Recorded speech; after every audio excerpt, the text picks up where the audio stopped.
اگلا سوال ہے جناب کہ حضرت ابو طالب جو ہیں مولا علی کے جو والد ماجد ہیں، ان کے متعلق اہل سنت والجماعت کی جو صحیح الاسناد کتب ہیں ان کے اندر بہت کچھ دیا آپ کے علم میں ہو، اس پہ ایک تو وضاحت یہ فرمائیں کہ آپ ان احادیث کو کس طرح دیکھتے ہیں جو ان کے عدم ایمان کی طرف جاتی ہیں، اور دوسری طرف آپ کا جو اہل تشیع مسلک ہے اس کے اندر بھی کیا کوئی ایسی خطرناک روایات موجود ہیں؟ جیسا کہ میں نے آپ کو کچھ انٹرنیٹ سے ریسرچ کر کے کچھ کتب بھیجی تھی کہ جو مختلف مکاتب فکر کے لوگ تھے اہل سنت میں سے جنہوں نے عدم ایمان ثابت کرنے کی کوشش کی ہے نا مختلف ادوار میں، تو ان اہل تشیع کے بھی کچھ حوالہ جات کوٹ کیے ہوئے تھے، اس بارے میں آپ اپنی وضاحت کریں، کیونکہ اس معاملے میں انجینئر محمد علی مولا بھائی جو ہمارے ہیں اور مفتی محمد اسحاق صاحب رحمہ اللہ تعالیٰ ان کا موقف یہی تھا کہ اس میں کوئی شک نہیں، بلکہ مفتی زبیر علی زئی صاحب بھی یہی کہا کرتے تھے کہ حضرت ابو طالب کے یعنی خلوص پہ، ان کی محبت پہ اور ان کی جو خدمات ہیں اس پہ کوئی شک نہیں، کسی قسم کا کوئی شک نہیں، لیکن روایات بہت ہیں، یہی بات کرتے ہیں، کہتے ہیں جی روایات موجود ہیں، کیا کریں؟ جی آپ کی خدمت میں عرض کریں تو اس سے آپ کو پتہ ہونا چاہیے کہ شیعہ مذہب دیکھیں، اگر ہم مان بھی لینا، ہم اس کا سوال کے جواب بھی نہ دیں تو شیعہ مذہب پہ تو کوئی اثر نہیں پڑتا نا، شیعہ مذہب پہ کوئی اثر پڑتا ہے؟ یعنی مسئلہ امامات، مسئلہ خلافت پہ کوئی اثر پڑتا ہے اس سے؟ آپ مجھے بتائیے نا علی بھائی۔ نہیں، اگر ہم فرض کریں مان بھی لیں، آپ کا نقطہ نظر مان بھی لیں، اس سے کہ شیعہ کے اصول و فروع میں تو کوئی فرق نہیں پڑتا نا، نہیں پڑتا۔ تو عزیزو اس سوال کے جواب میں ہم کیا عرض کریں؟ ملاحظہ فرمائیے۔ دیکھیں میں بہت اختصار کے ساتھ کہتا ہوں کہ جو لوگ یہ اعتراض ہم کرتے ہیں اس کا اصل مقصد کیا ہوتا ہے؟ اس کا اصل مقصد یہ ہے، خوب دیکھیے کہ یہ شیعہ ان کو خود پتا ہے کہ شیعہ مذہب پہ کوئی اثر نہیں پڑتا، جو ہمارا نماز ہے، روزے میں آپ سے اختلاف ہے، وضو میں اختلاف ہے، یا اصول دین میں اللہ کی صفات پہ اختلاف ہے، سیرہ رسول صلی اللہ علیہ وسلم پہ اختلاف ہے، امامت پہ اختلاف ہے، اس پہ کوئی اثر نہیں پڑتا اس مسئلے سے۔ لیکن آپ مسئلہ کیوں لاتے ہیں؟ یہ مسئلہ کیوں بیان کیا جاتا ہے؟ اس کی وجہ یہی ہے کہ امیر المؤمنین علیہ الصلوۃ والسلام کی شان اتنی بڑی، اتنی عظیم ہے، ان میں کوئی مخالفین کو کوئی تان نظر ہی نہیں آتا، تو وہ ڈھونڈتے ہیں کہ وہ کس ایسی باتوں کو نسبت دیا جائے ان کے والد گرامی سے۔ عزیزو میں اس کا جواب بہت اس طرح دوں گا کہ آج کے بعد جو شخص یہ دیکھ لے وہ کبھی یہ جرأت نہ کرے کہ حضرت ابو طالب علیہ السلام، وہ مخالفین کے کتب سے جواب، چاہے وہ مولوی اسحاق ہوتے اگر آج زندہ ہوتے یا انجینئر صاحب جو کٹر سے کٹر وہابی ہو، انٹا شیعہ، وہ جرأت نہ کرے کہ اس مسئلے کو کسی شیعہ کے سامنے اٹھائے۔ ملاحظہ فرمائیے، یہ کتاب بخاری چاپ دار احیاء تراث العربی، یہاں پہ اس حدیث کو دیکھیے، یہ صفحہ نمبر 570، قال النبی صلی اللہ علیہ وآلہ وسلم، نبی نے صلی اللہ علیہ وآلہ وسلم نے فرمایا، یقول اللہ نے فرمایا، شتمنی ابن آدم اما شتمہ فقولہ ان لی ولد، اللہ فرماتا ہے، نبی کریم صلی اللہ علیہ وآلہ وسلم نے فرمایا کہ ابن آدم، بعض انسان مجھے گالی دیتے ہیں، اللہ کو کون گالی دیتا ہے؟ کوئی دیتا نہیں۔ اللہ نے فرمایا کہ گالی ان کی کیا ہے؟ گالی یہ کہ یہ ہے کہ ان لی ولدن، کہ میرا بیٹا ہے۔ جو عیسائی کہتے ہیں کہ اللہ کا بیٹا ہے، یا کوئی اور مذہب کا لوگ ہوگا، یہ عزیر ابن اللہ کہتے ہیں، یہ گالی ہے، یہ گالی ہے، جی ہاں بالکل گالی ہے، کیونکہ حدیث میں یہ شتم ہے، حدیث قدسی میں۔ فتح الباری بشرح صحیح البخاری جزء 6 چاپ دار الفکر، اسی حدیث کی شرح میں صفحہ نمبر 332 میں، یشتمنی الشتم هو الوصف بما يقتضي النقص، گالی بولتے ہیں آپ وصف کریں کسی کو کہ اس سے نقصان کا، خامی کا، کمی کا اقتضا ہو کسی میں، اللہ کو کہہ دو اس کا ولد ہے، اس کا بیٹا ہے، تو یہ اللہ کے لیے نقصان ہے، تو اس لیے یہ گالی ہے، اس لیے یہ کیا ہے؟ شتم۔ جب یہ پتا چلا، میں نہایت اختصار کے ساتھ کہتا ہوں، یہ کتاب ہے الشفاء بتعریف حقوق المصطفیٰ صلی اللہ علیہ وآلہ وسلم، نبی کریم صلی اللہ علیہ وآلہ وسلم کے حق میں شتم کیا ہے، فی نسبہ، آپ کوئی ایسی بات کریں ان کے نسب کے متعلق، نبی کریم صلی اللہ علیہ وآلہ وسلم کے نسب کے متعلق، نسب کون ہے؟ باپ، نسب کون ہے؟ دادا، تو اس میں نقصان ہو، تنقیص ہو، تو یہ شتم ہے، اور شاتم النبی صلی اللہ علیہ وآلہ وسلم بالاجماع کافر ہوتا ہے، اس میں کوئی شک ہی نہیں۔ جماعت مخالفین کا اجماع ہے کہ واجب القتل ہوتا ہے، ماشاءاللہ ان کے اقوال بہت زیادہ ہیں اس مسئلے میں۔ جب یہ بات سامنے آئی تو آئیے اب میں آپ کو دکھاتا ہوں، یہ کتاب ہے صحیح مسلم چاپ دار الفکر بیروت لبنان، یہاں پہ صفحہ نمبر 201، یہاں پہ مسلم صاحب فرماتے ہیں، لیس کل شیء عندی صحیح وضعتوها هنا انما وضعتها هنا ما اجمعوا علیہ، جناب مسلم فرماتے ہیں کہ میں اپنے کتاب صحیح مسلم میں ہر صحیح حدیث کو میں نے یہاں پہ نہیں لایا ہے، میں صرف ان احادیث کو جن کی صحت پہ اجماع ہے، جو ہمارے نزدیک اجماعی، ان کو اس کتاب میں لایا ہوں، یعنی مسلم اس جماعت کے نزدیک کیا ہے؟ اجماعی۔ جب یہ پتا چلا، یہ کتاب ہے صحیح مسلم چاپ دار الفکر صفحہ نمبر 127، بیان ان من مات على الكفر فهو في النار ولا تناله شفاعة ولا تنفعه قرابة المقربين، جو کفر پہ مرے وہ جہنم میں ہوتا ہے، جو کفر پہ مرے وہ جہنم میں ہوتا ہے، اور اس کی شفاعت کا کوئی فائدہ نہیں، کوئی شفاعت کرے بھی اس کا فائدہ نہیں ہے، اور اس کا کوئی رشتہ دار اسلام میں بہت بڑی شخصیت ہو اس کی بھی کوئی فائدہ نہیں، نہ اس کے اقربا کا اس کو کوئی فائدہ پہنچتا ہے، اور نہ اس کی شفاعت ہو سکتی ہے۔ کوئی اگر کفر پہ مرے ہے. آگے کیا ہوگا؟ انس نے روایت کیا ہے کہ ایک شخص آیا رسول پاک صلی اللہ علیہ وسلم اور ان سے پوچھا این ابی، رسول پاک صلی اللہ علیہ وسلم سے پوچھا کہ میرے والد کہاں ہیں. دیکھیں عزیزو، جماعت مخالفین ہم پہ تانا دیتے ہیں اپنی کتب سے، جناب ابو طالب علیہ السلام کے ایمان. تم اپنی کتب سے ہم پہ تانا دیتے ہو. تم پہلے رسول پاک صلی اللہ علیہ وسلم اجماعی طور پر تمہارا کیا عقیدہ اس عقیدے کو نہ چھپاؤ نا. تم رسول پاک صلی اللہ علیہ وسلم کے چچا پہ متعلق وہ کہتے ہو، اس سے پہلے مجھے بتاؤ کہ رسول پاک صلی اللہ علیہ وسلم کے والدین کے متعلق کیا، تم اپنی کتاب میں بتاؤ نا. پھر ہمیں تانا دے دو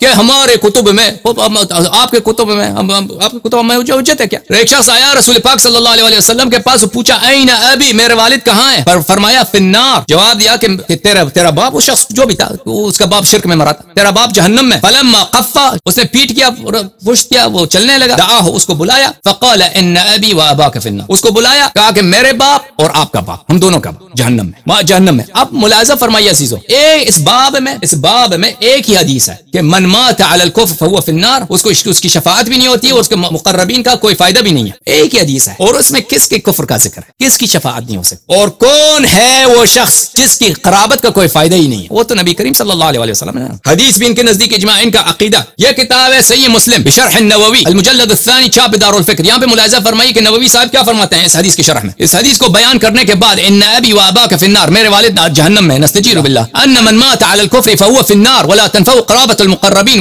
وفي ان من مات في الفطرة على ما كانت عليه العرب من عبادة الاوثان فهو في النار، فان هؤلاء كانت بلغتهم دعوة ابراهيم وغيره من الانبياء صلوات الله وسلامه عليه. کہتا آپ اعتراض نہ کریں. یہ دیکھ آپ فلسفہ لے کے کہ کیوں نبی کریم صلی اللہ علیہ وسلم کے والد جہنم میں. کہتے ہیں کہ کیونکہ ان کو حضرت ابراہیم علیہ السلام کا دعوت پہنچا تھا اور انہوں نے ایمان لانے سے انکار کیا. نستجیر باللہ، نستجیر باللہ، نستجیر باللہ، نستجیر. ملاحظہ فرمائیے، یہ کتاب ہے سنن ابی داؤد، حافظ ابی داؤد سلیمان ابن اشعث السجستانی. شیعوں کی کتاب ہے؟ جی نہیں، بالکل شیعوں کی کتاب نہیں. صفحہ نمبر 882، باب فی ذراری المشرکین. مسلمانوں، میں کیا کروں، میں آپ سے معذرت نہیں چاہتا، میں رسول اللہ صلی اللہ علیہ وسلم سے بہت معذرت چاہتا ہوں. یا رسول اللہ، بہت معذرت چاہتا ہوں، بہت معذرت چاہتا ہوں یا رسول اللہ، کہ مسلمانوں نے اپنی کتاب میں یہ آپ کے اس طرح لکھا، خود انہوں نے لکھا ہے آپ کے متعلق. یہ باب کا عنوان کیا ہے؟ عنوان کیا ہے اس باب کا؟ عنوان یہ ہے بابن فی ذراری او مشرکوں کی اولاد، مشرکوں کی نسل. اچھا، اس میں حدیث کیا ہے؟ حدیث اگلے صفحے میں دیکھیے. حدیث یہ ہے، صفحہ نمبر 883. انس نے روایت کیا کہ ایک شخص آیا رسول پاک صلی اللہ علیہ وسلم کے پاس، ابو کا فی النار. ایک شخص آیا رسول پاک صلی اللہ علیہ وسلم، پوچھا کہ میرے والد کہاں ہیں؟ بولا کہ تیرے ابے جہنم میں. اچھا، فلما قفا، جب وہ پیچھے چلا، ان ابی و اباک فی النار. ان باب کا عنوان کیا رکھا؟ عنوان مشرکین کے اولاد. اس میں ترجمہ حدیث کیا لایا؟ ہاں، ایک مشرکین کن اولاد میں سے ایک کون ہے؟ میں تو خود سوچ لو. یہ کس کے متعلق تھا عزیزو؟ یہ متعلق تھا ان کے والد گرامی. اب ان کے والدہ گرامی، صحیح مسلم، چھاپ دار الفکر، بیروت لبنان، صفحہ نمبر 482. اچھا، یہاں پہ کتاب ہے کتاب الجنائز میں. باب کا عنوان یہ ہے کہ نبی کریم صلی اللہ علیہ وسلم نے اللہ سے اجازت مانگا کہ اپنے والدہ کی قبر کی زیارت کریں. حدیث یہ ہے، ابو ہریرہ فرماتے ہیں کہ رسول پاک صلی اللہ علیہ وسلم نے فرمایا، استأذنت ربی ان استغفر لأمی فلم یأذن لی. میں نے اللہ سے اذن مانگا، میں نے اللہ تعالیٰ سے میں نے اجازت طلب کی، اذن طلب کی کہ میں اپنی والدہ کی قبر کو جاؤں. اللہ نے اجازت، استغفر اللہ، میں نے اللہ سے اذن مانگا کہ والدہ کے لیے استغفار کروں، والدہ کے لیے طلب غفران کروں، تو اللہ نے اجازت نہیں دی. واستأذنت ان ازور قبرها فاذن لی، اور میں نے اجازت مانگا کہ ان کے قبر کی زیارت کروں تو مجھے اللہ نے اجازت دی. پھر دوسری حدیث میں بھی یہی ہے. یہ صحیح مسلم ہے بشرح نووی، نووی صاحب کی شرح ہے، جزء 7 چھاپ دار الفکر. وہی اسی حدیث کی شرح میں کہ دیکھیں کیا کہتا ہے، استأذنت ربی، میں نے اللہ سے طلب اجازت کیا، طلب اذن کیا کہ میں اپنی والدہ کے لیے استغفار کروں تو اللہ نے اجازت نہیں دی، اور قبر کی زیارت کی اجازت چاہی تو اللہ نے اجازت دی. فیہ جواز زیارت المشرکین فی الحیات وقبورہم بعد الوفاة. استجیر باللہ. اس حدیث میں ہاں اللہ نے اجازت دی ہے کہ وہ اپنی والدہ کی قبر کی زیارت کریں، لیکن استغفار کی اجازت نہیں دی ہے. ہاں، تو اس حدیث سے یہ پتہ چلتا ہے کہ مشرکین کی زیارت یعنی دیدار، مشرکین کی وزٹ آپ کر سکتے ہیں حیات میں اور ممات میں، موت کے بعد. فرمایا وفیہ نہی عن الاستغفار للکفار. اس حدیث میں صریح ہے کہ آپ کافر کے لیے استغفار نہیں کر سکتے. وہ کافر کون ہے اس حدیث میں جس کافر کے لیے آپ استغفار، وہ کون ہے آپ مجھے بتائیے لوگوں. اور آپ نے خود اپنی کتب میں لکھا ہے، دیکھو کہ جو رسول کریم صلی اللہ علیہ وسلم کے نسب میں نقص بیان کرے وہ کافر، وہ نجس ہوتا ہے. وہ بالکل وہ اس نے شتم کیا ہے. شتم وہی ہے. شتم کی تعریف کیا تھا میں نے آپ کو دکھایا اختصار کے ساتھ کہ آپ الوصف بما یقتضی النقص، کیا آپ ایسے وصف کریں کہ اس میں نقصان ہو، کمی، کمزوری. کتنا اس سے بڑا گالی کیا ہے کہ آپ کو کوئی کہہ دے کافر زیادہ مشرک زیادہ، آپ کیا کہیں گے اس کو؟ گالی نہیں کہیں گے اس کو. عزیزو یہ کتاب ہے عقیدۃ الموحدین والرد علی الضلال والمبتدعین. یہ کتاب، اس کتاب میں کئی کتابوں کا مجموعہ ہے، یعنی چھوٹے چھوٹے کتب ہیں ماضی کے علماء نے لکھے ہیں، اس کو جمع کیا ہے انہوں نے، کتاب میں چھاپا ہے. اس کتاب میں ایک کتاب یہ ہے الرسالۃ السابع عشر، یہ ایک رسالہ ہے ملا علی قاری. ملا علی قاری جو مرقات المفاتیح کا لکھنے والا ہے اور شرح الشفا لکھنے والا ہے اور بہت بڑا عالم ہے جماعت احناف. یہ البدر الطالع بمحاسن من بعد القرن السابع شوکانی صاحب کی کتاب ہے. یہاں پہ صفحہ نمبر 445 میں ملا علی قاری کا حیات ہے. وقال الرسامی في وصف الجامع للعلوم النقلية والعقلية المتضلع من سنة النبوية أحد جماهير الأعلام ومشاهير أولي الحفظ والأفهام. بہت بڑے عالم گزرے ملا علی قاری. تو یہ ملا علی قاری جو ہیں انہوں نے کتاب لکھا ہے، چھوٹی سی کتاب معتقد ابی حنیفہ فی ابوی رسول صلی اللہ علیہ وآلہ وسلم. ابو حنیفہ امام اعظم کے عقیدہ رسول پاک صلی اللہ علیہ وآلہ وسلم کے والدین کے متعلق کیا ہے، اس کے عقیدے کے دلائل. اچھا اس عقیدہ کو اس نے کہاں لکھا؟ ابو حنیفہ کی کتاب الفقہ الاکبر. ہاں اس کے کئی ایک شروع ہیں. ایک شرح ملا علی قاری نے خود لکھا ہے، ایک شرح ملا علی قاری نے لکھا ہے، ایک شرح بہت ہے بیاضی رومی نے لکھا ہے، اشارات المرام من عبارات الامام، بہت معروف کتاب ہے فقہ الاکبر ابو حنیفہ. وہ فقہ میں نہیں ہے، وہ عقائد میں. وہاں پہ لکھتے ہیں اس کتاب میں ملاحظہ فرمائی صفحہ نمبر 473 ملا علی قاری فرماتے ہیں قد قال الامام الاعظم امام اعظم والہمام الاقدم فی کتابہ المعتبر المعبر بالفقہ الاکبر. کہتے ہیں ہمارے بہت بڑے امام اعظم جناب ابو حنیفہ اپنے کتاب فقہ اکبر میں یہ لکھتے ہیں. خوب ملاحظہ کریں دو کو. اس سے پہلے کہ تم ابو طالب علیہ السلام، یہ میں کہتا ہوں نواسب سے علی بھائی سے نہیں کہتا، آپ برے نہ مان، جناب ابو طالب علیہ السلام کے ایمان کے متعلق پوچھے تم خود جواب دو. رسول صلی اللہ علیہ وسلم کے والدین کے متعلق تمہارا کیا عقیدہ ہے، اس کے متعلق پہلے جواب دے دو، پھر چلتے ہیں رسول کے چچا. اگر نبی کا والدین نستجیر باللہ کے متعلق یہ کہتے ہو تو تم وسیع کے والد کے متعلق تمہیں پوچھنے کی کیا حق ہے؟ اگر نبی کے والد کے متعلق یہ تمہارا یہ عقیدہ ہے تو وسیع کے والد کے متعلق کیوں پوچھتے ہو؟ نص ابو حنیفہ کا یہ ہے ووالدہ الرسول ماتا علی الکفر صلی اللہ علیہ وسلم. رسول پاک صلی اللہ علیہ وسلم کے والد اور والدہ دونوں ماتا علی الکفر نستجیر باللہ. خود ترجمہ سمجھ جاؤ کہ کیا اس کا ترجمہ، میں تو ترجمہ نہیں. وقال شارح هذا رد على من قال بان والدي الرسول صلی اللہ علیہ وسلم ماتا علی الایمان. یہ ان لوگوں کا رد ہے، شیعوں کا، روافض کا، جو کہتے ہیں نبی کریم صلی اللہ علیہ وسلم کے والدین مومن ایمان پہ مرے. وعلى من قال مات على الكفر ثم ان الرسول صلی اللہ علیہ وسلم دعا لهما فاحياهما واسلم. وہ لوگ جو کہتے ہیں کہ رسول پاک صلی اللہ علیہ وسلم کے والدین کفر میں مرے تھے، پھر رسول اللہ نے ان کا احیا فرمایا صلی اللہ علیہ وسلم، پھر ایمان لائے، پھر مرے دوبارہ، ان کا بھی رد ہے. پھر یہ آگے کہتے ہیں کہ فاذا عرفت فنستدل على مرام الامام بحسب ما اطلعنا عليه في هذا المقام بالكتاب والسنه. کہتے ہیں کہ اب جب تم نے ابو حنیفہ کے جو مقصد ہے اس کا عبارت آپ نے سن لیا، تو ہم اب استدلال کرنا شروع کرتے ہیں کہ یہ موافق ہے کتاب سے اور سنت سے، وہ اتفاق الائمۃ العالم. یہ ہمارے کہتے ہیں ہمارے دین کا اجماع ہے، اجماعی ہے، سب علماء کا یہ اجماع ہے. ہمارا عقیدہ کیا ہے رسول پاک صلی اللہ علیہ وآلہ وسلم کے والدین کے متعلق اور حضرت ابو طالب علیہ السلام کے متعلق ہم بالاختصار اس کا جواب دیتے ہیں. یہ کتاب ہے بحار الانوار. میرے ناظرین صفحہ جلد نمبر 15. حدیث ہمارے بہت زیادہ ہیں، ہم صرف ایک دو حدیث دکھاتے ہیں. تفسیر فرات کوفی سے مروی ہے، روایت کرتے ہیں. بھلے امام صادق علیہ السلام سے راوی نے پوچھا این کنتم قبل ان یخلق اللہ السماء مبنیہ وارضا مدحیہ او ظلمۃ او نورا. پوچھا کہ آپ کہاں تھے خلقت عالم سے پہلے، کہ اس سے پہلے اللہ سماوات و ارض کو بنائے، آل بیت الرسول صلی اللہ علیہ وسلم کہاں تھے؟ فرمایا کہ کننا اشباح نور حول العرش، ہم نور کے فگرز تھے، شبح بولتے ہیں فگر کو، فگرز تھے، نور کے اشباح تھے حول عرش. نسبح اللہ قبل ان یخلق آدم علیہ السلام ب15,000 عام. آدم کے خلقت سے 15,000 سال پہلے اللہ کی ہم تسبیح کرتے تھے. جب اللہ تعالیٰ نے آدم علیہ السلام کو خلقت کی تو ہمیں اللہ نے ہمیں آدم کے صلب میں رکھ دیا. فلم یزل ینقلنا من صلب طاہر الى رحم مطہر حتی بعث اللہ محمد صلی اللہ علیہ وسلم. رسول پاک صلی اللہ علیہ وسلم کی بعثت تک نور اہل بیت علیہ السلام اللہ تعالیٰ نے جو آدم کی نور صلب میں رکھا تھا، یہ ہمیشہ ایک طاہر، غیر مشرک، غیر کافر، مومن، اولیاء، اصفیاء کے صلب سے مطہر منتقل ہوتا تھا ایک طاہرہ رحم میں، اور طاہرہ یعنی سب نسب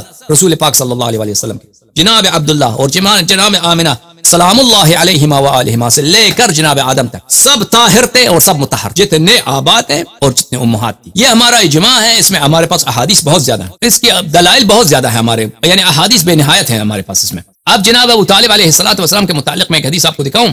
یہ کتاب ہے بحار الانوار جلد نمبر 35، یہاں پہ صفحہ نمبر 110 حدیث نمبر 29. بھلے الخراج والجرائح سے روایت کرتے ہیں، نہیں خراج الجرائح سے نہیں، خراج کی سے روایت کرتے ہیں کہ ایک شخص آیا حضرت امیر المؤمنین علیہ السلام کے پاس، انک بالمکان الذی انزلک اللہ وابوک معذب فی النار. فرمایا عرض کیا کہ آپ اتنے مقام بڑے خلیفہ ہیں, بڑے عالم ہیں, رسول پاک صلی اللہ علیہ وسلم کے داماد ہیں, لیکن آپ کے والد جہنم میں. تو امیر المؤمنین علیہ السلام نے فرمایا مہ فضل اللہ فاک, فرمایا کہ خاموش, سکوت, اللہ تیرے منہ کو توڑ دے. اس اللہ کی قسم جس نے محمد صلی اللہ علیہ وسلم کو نبی بنا کر بھیجا ہے. لو شفع ابی فی کل مسلم علی وجه الارض لشفعه اللہ فیہم. میرے والد اتنا بلند مرتبہ ہیں کہ اگر وہ ہر گنہگار کے لیے, دنیا کے ہر گنہگار کے لیے شفاعت کریں تو اللہ تعالیٰ ان کی شفاعت قبول فرمائے گا. ابی معذب فی النار وابنہ قسیم الجنۃ والنار. اللہ اکبر. ہاں میرے والد جہنم میں ہوں گے اور میں ان کا بیٹا قسیم الجنت والنار ہوں. والذی بعث محمدا بالحق ان نور ابی طالب لیطفئ انوار الخلائق الا 5 انوار. فرمایا کہ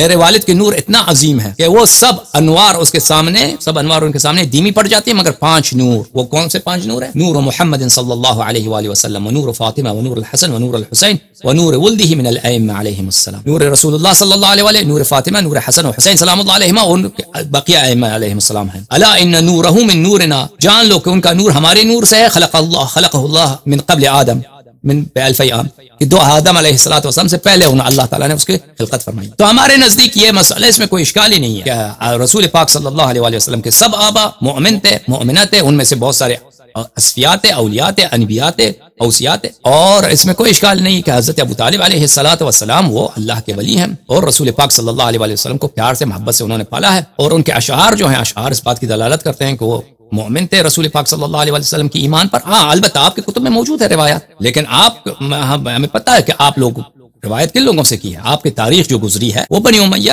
بنی عباس, اس کے دور میں ان کے سیاست آپ کے حدیث کی تدوین میں بہت اثر گزار ہے. ان کا پالیسی یہی تھا بنی امیہ کا اور بنی عباس کا کہ وہ امیر المؤمنین علیہ السلام کے رول کو اسلام میں کم سے کم کر دیں. جی اچھا, میں گزارش یہ ہے کہ یہ لوگ نا ایک وہ تاریخی دلیل بھی دیتے ہیں نا, کس چیز کی بھی آپ سے وضاحت کریں. یہ جو عدم ایمان والی روایات آپ نے پیش کی ہے نا, اس کی اکثر تو اب ہمارے یہاں اہل سنت میں تو بے شمار لوگ ہوئے ہیں. انجینئر صاحب کا بھی یہ موقف ہے. یہ والدین کے معاملے میں تو ایمان کے قائل ہے نا, اس کی اوپر کتابیں بھی موجود ہیں. احادیث جو ہیں والدین کے متعلق آپ کے پاس وہ بہت ضعیف ہیں جو ایمان والے ہیں. لوگ حضرت ابو طالب پر ہی بعض اوقات اس حدیث کو بھی لگا دیتے ہیں نا, اب والا جو لفظ ہے وہ خیر غلط ہے. میں گزارش کروں کہ جو ایک دلیل یہ لوگ تاریخ سے دیتے ہیں کہ حضرت طالب جو تھے نا, طالب جن کی کل لحاظ سے حضرت ابو طالب کہلاتے ہیں نا, تو یہ کہتے ہیں کہ طالب تھے نا وہ دین کی طرف سے لڑے تھے. لڑے نہیں تھے, لاپتہ ہو گئے تھے. لاپتہ ان کا یہی ہے کہ لاپتہ ہو گئے تھے جنگ بدر میں وہ لاپتہ ہو گئے تھے. ان کی تاریخ معلوم نہیں ہے کہ وہ لڑے کا ہم نے کہیں نہیں دیکھا. اور اس وقت حضرت ابو طالب علیہ السلام زندہ بھی نہیں تھے, وہ تو ہجرت کی بات ہے. وہ لاپتہ ہو گئے تھے. جنگ میں شرکت کی, اس کی دکھائی ہے. یہ پہلی دفعہ میں سن رہا ہوں کس نے کہا کہ انہوں نے جنگ میں شرکت کی. کس طرح لاپتہ ہو گئے, کسی نے ان کو مارا, وہ کہیں نکل گئے, کسی طرح ان کی وفات ہو گئی, ہمیں نہیں معلوم. جی نعوذ باللہ. یہ لوگ ثابت یہ کرنا چاہتے ہیں نا کہ جو مسلمانوں کا گروہ تھا نا اس کی مخالفت میں آئے تھے. بہرحال آپ لوگوں کے نزدیک مسلم جو ہے اجماعی طور پر روایات صحیح ہے آپ لوگوں کے نزدیک, اور اس میں والدین رسول صلی اللہ علیہ وسلم کی متعلق روایات بالکل واضح ہے. اب ایمان والدین رسول صلی اللہ علیہ وسلم نہ بخاری مسلم میں ہے, نہ بخاری میں ہے, نہ کتب اربعہ میں ہے. وہ بہت ہی ضعیف اسانید کے ساتھ دوسری کتب میں موجود ہے, لیکن وہ آپ کے علماء ہی کہتے ہیں کہ ان اسانید کا کوئی اعتبار ہی نہیں ہے. میں مثلا آپ کی خدمت میں عرض کروں کہ سیوطی صاحب نے یہ کتاب لکھی ہے, دیکھیں مسالک الحنفاء کی والدی المصطفیٰ صلی اللہ علیہ وآلہ وسلم, لیکن ان کے پاس کوئی ایسی حدیث نہیں ہے, جس پہ زیادہ اعتبار ہو سکے. ٹھیک ہے نا, یہ آپ کے بعض علماء کا یہ قول ہے, لیکن اگر ہم احادیث کو دیکھیں تو وہ احادیث جو کفر پہ دلالت کرتی ہے ماشاءاللہ وہ بہت معتبر ہیں آپ لوگوں کے نزدیک. علامہ صاحب ایک چیز اور پوچھنی ہے نا آپ سے. ایک یہ لوگ جو میں ان کی وہ تو ایک تو وہ لوگ ہیں نا کہ جو ایمان کے قائل ہیں, جو ایمان کے قائلین نہیں ہے نا, جیسے انٹرنیٹ پہ بھی جو بعض نصبی ٹائپ حضرات ہیں نا, وہ یہ دلیل دیتے ہیں کہ اوپر جا کے نا شجر نسب میں ایک نام, اب مجھے ذہن میں نہیں آ رہا کہ وہ کیا نام ہے, وہ کہتے ہیں جی کسی بدھ کے نام پہ نعوذ باللہ کسی کا نام ملتا ہے. وہ دیکھنا ہوگا, ابھی میرے ذہن میں نہیں ہے, بہت سارے ایسے ہیں, شاید لقب ہو شاید اسم نہ ہو, لیکن وہ دیکھنا ہوگا. لیکن ہمارے نزدیک یہی ہے کہ احادیث بہت زیادہ ہے ہمارے پاس, شیعوں کے پاس حدیث بہت کم نہیں ہے, بہت زیادہ ہیں کہ نبی کریم صلی اللہ علیہ وآلہ وسلم کا پورا جو آباء طاہرین ہے جناب آدم علیہ السلام تک, یہ اس میں نہ زنا ہے, سب نکاح سے ہیں اور اس کے علاوہ کبھی شرک نہیں ہے، کفر نہیں ہے، سب مومن، سب اولیاء، سب اصفیاء ہیں۔ نہیں، یہ جو پاک نسب کی آپ نے بات کی ہے نا، اس کے تو اہل سنت بھی قائل ہے، اور مفتی ساق صاحب بھی یہی کہتے تھے۔ جب ہم نے ان سے بھی پوچھا نا تو وہ یہی کہا کرتے تھے، جب ابراہیم علیہ السلام کے والد کے ذکر آیا تھا نا کہ وہ آزر تھے یا تاروخ تھے، تو مفتی ساق صاحب کا موقف یہ تھا کہ وہ آزر ہی ان کے والد تھے، چچا نہیں۔ تو وہ یہی بات کرتے تھے کہ نسب کے پاک ہونے میں کوئی شبہ نہیں ہے۔ اگر نسب پاک نہیں ہو سکتا اگر نسب کافر تھے۔ انما یا ایھا الذین، یہ سورہ مبارک ہے، سورہ مبارک توبہ، فرمایا یا ایھا الذین آمنوا انما المشرکون نجس، اے ایمان والو مشرکین نجس ہیں۔ نجس کا کیا مطلب ہے؟ یہ دیکھیں ملاحظہ فرمائیے، تفسیر السمرقندی بحر العلوم جزء ثالث، شاپ دار الکتب العلمیہ جزء الثانی، یہاں پہ ملاحظہ فرمائیے یا ایھا الذین آمنوا انما المشرکون نجس یعنی قذر ورجس، مشرکین جو ہیں یہ سب ناپاکی آلودگی ہیں، ناپاکی، غلاظت۔